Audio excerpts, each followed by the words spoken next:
Good morning, good afternoon, good evening.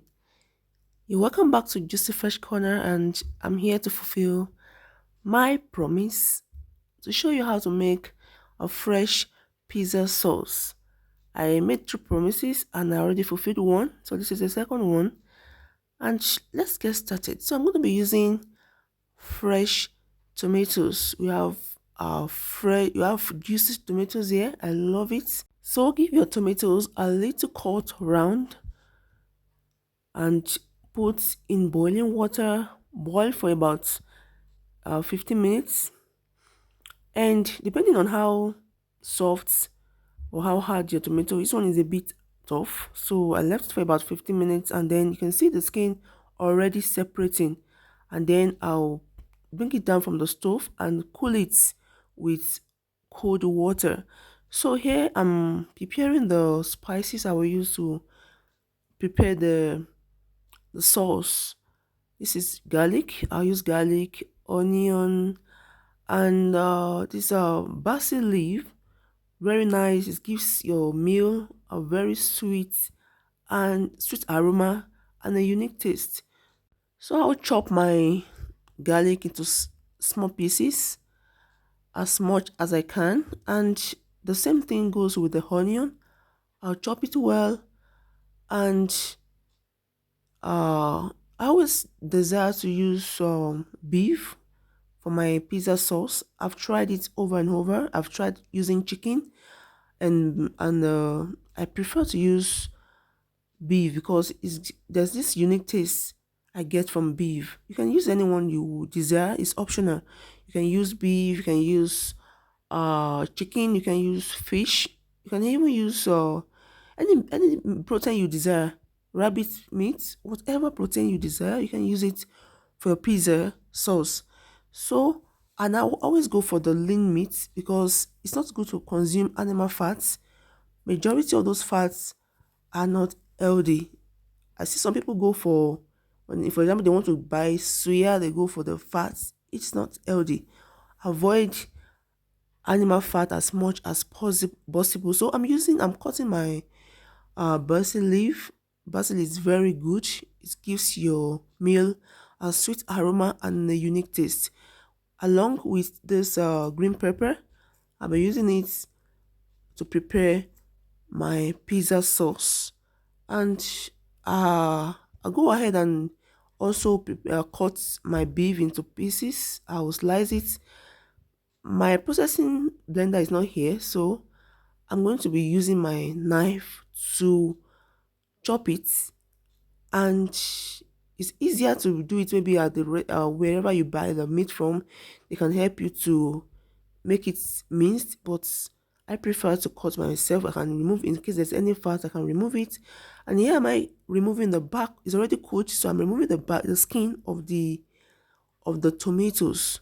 So I prefer, you can decide not to remove it, so it's by choice, but I prefer to remove the skin just to make the sauce as smooth as possible.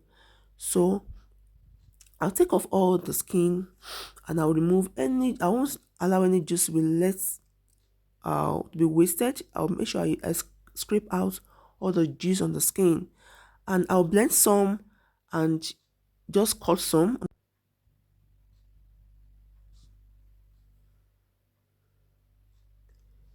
So I'm going to be setting this apart.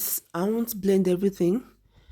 I'll keep this aside. I'll blend some, and to prepare the pizza sauce. So it's just to chop it and set aside.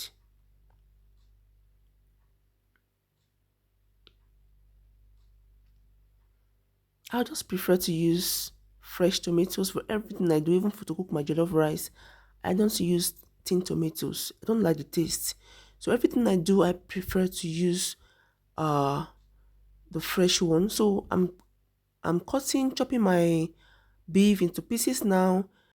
It's actually easier to mince at the shop where you buy the meat from, but I prefer to cut myself so I can remove any fat I see from it. I just trust myself to do that.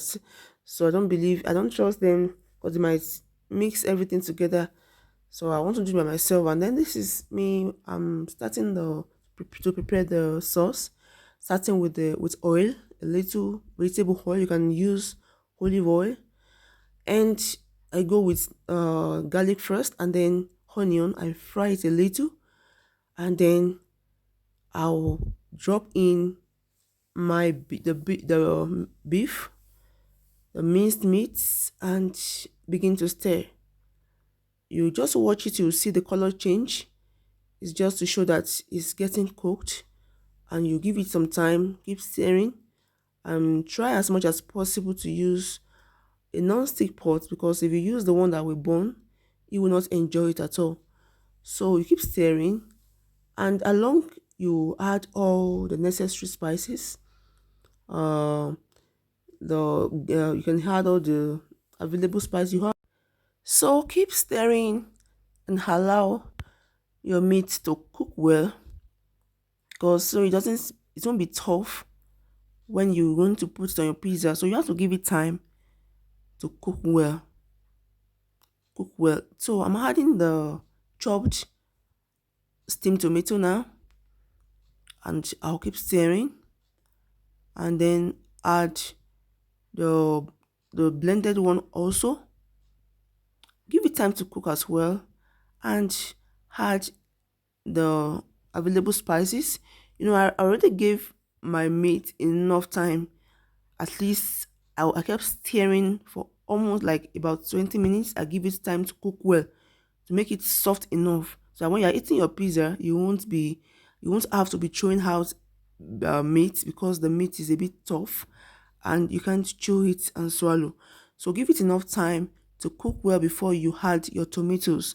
And then I'm adding all the necessary spices, the curry, thyme, rosemary, any spice available you can use, but in moderate quantity. Don't overuse it. Everything we do, whatever we eat, whatever thing we want to use, less in everything should be in moderation, so that it won't be too much. And because everything has its own side effects when it becomes too much in the system, so in moderation.